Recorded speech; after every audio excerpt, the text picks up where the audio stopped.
사순절 묵상집 곁에 머물며 오늘의 묵상은 동상이몽입니다. 나귀 새끼를 예수께로 끌고 와서 자기들의 겉옷을 그 위에 얹어 놓음에 예수께서 타시니 많은 사람들은 자기들의 겉옷을 또 다른 이들은 들에서 벤 나뭇가지를 길에 펴며 마가복음 11장 7절로 8절입니다. 드디어 예루살렘에 도착한 예수께서 성 안으로 들어가려 합니다. 주님의 걸음은 하나님의 뜻에 따라 한결같은 걸음이지만 지켜보는 이들은 다들 자기 생각에 사로잡혀 있습니다. 제자들은 선생님이 예루살렘에서 어떻게 하나님의 영광을 드러내실지 잔뜩 기대합니다. 종교 지도자들은 유대인의 반응을 살피며 자기들의 종교적 권위가 흔들리지 않을까 주시합니다. 로마는 유월절에 혹여 소요라도 발생하지 않을까 하는 염려 가운데 지켜봅니다. 예수님의 이름을 듣고 다른 백성들도 기대감에 부풀어 있습니다. 예루살렘 입성부터 시작되는 긴장이 예수님의 시간을 둘러싸고 있습니다. 예루살렘에서 예수님의 첫 시작은 멍에 매는 짐승의 새끼를 타는 것입니다. 나귀는 주로 짐을 부리는 동물입니다. 볼품이 없지요. 말과 같은 위용도 없고 굽어볼 만큼의 높이도 없습니다. 게다가 어린 새끼를 탔으니 모양새도 그리 썩 좋아 보이지 않겠지요. 흔들거리고 뒤뚱거리기도 하면서 입성했을 것입니다. 하나님의 성산에 오르는 그리스도의 거룩한 즉위식은 아무도 알아챌 수 없을 만큼 초라합니다. 옛 예언자는 이를 그분의 겸손이라고 암시하지만 사람들의 기대와는 너무 다른 광경입니다.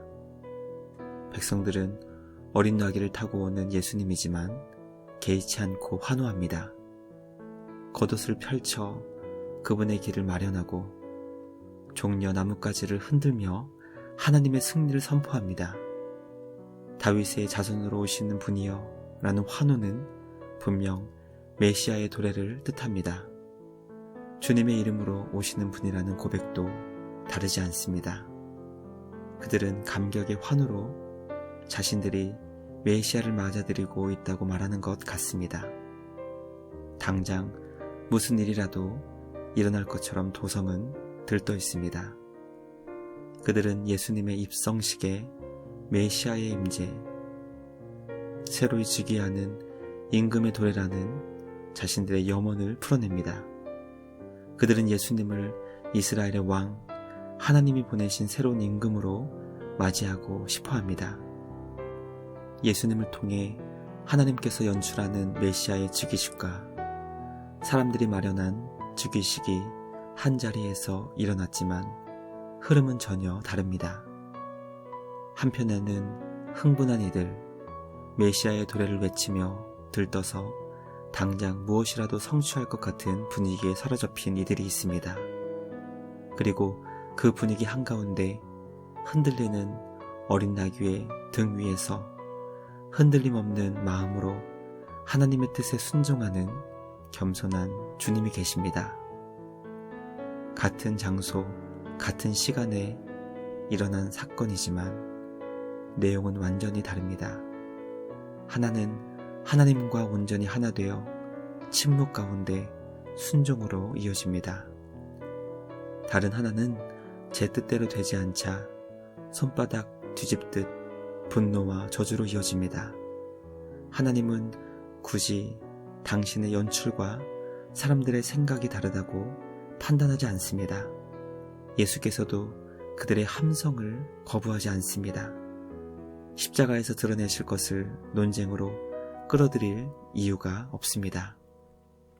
눈에 드러난 모양은 믿음의 실제를 보여주지 못합니다.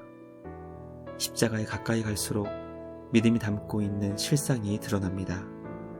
불분명하고 흐릿한 것이 점차 선명해집니다.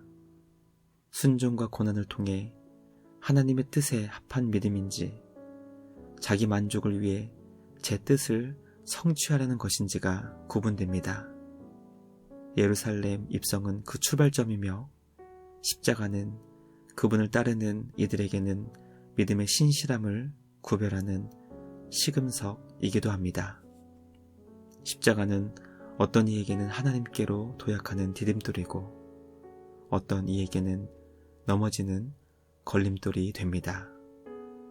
기도하겠습니다. 주님, 나귀에 오르셔서 백성들의 환호 소리에 흔들리지 않고 아버지 하나님의 뜻에 잠긴 주님의 마음을 기억하고 싶습니다. 제가 주님을 예배할 때 하나님의 뜻을 이루는 주님을 찬양하게 하시고 저도 그리 될 수 있도록 힘을 주십시오. 찬양하다 원망하고 분노하는 이들을 용서하신 주님, 자주 그러는 저를 긍휼히 여겨주시고 다시금 나를 따라오라고 속삭여 주십시오. 예수님의 이름으로 기도합니다. 아멘.